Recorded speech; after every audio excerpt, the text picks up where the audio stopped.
எல்லாரும் வந்து ஹெமிங் பண்ணுறதுக்கு வந்து முக்கால அழறாங்கம்மா.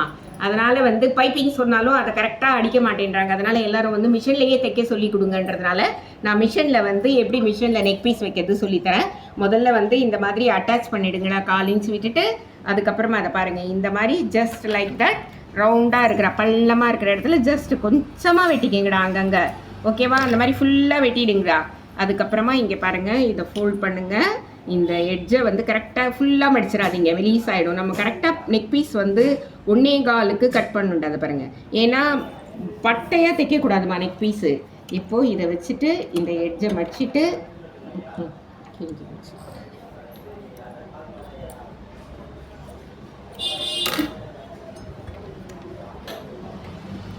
ஒருத்தி கண்ணு வச்சுட்டா. இந்த கண்ணு வச்சாதான் இந்த மாதிரி நூல் கட் ஆகும், சிக்காகும் எல்லாம். இதை பாருங்கடா, இந்த ஓரத்தில் போகணும்.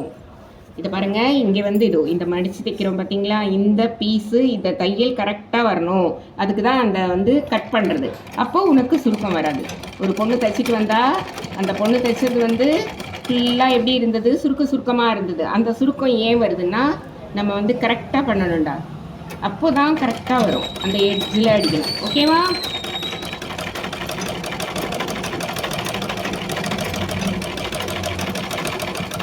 பார்த்தீங்களா எப்படி இருக்குன்னு? இந்த லென்த்து வரணும், ஓரமாக அடிக்கக்கூடாது. சரிங்களா? அதை கட் பண்ணிட்டோம்னா அந்த சுருக்கம் வராதுமா.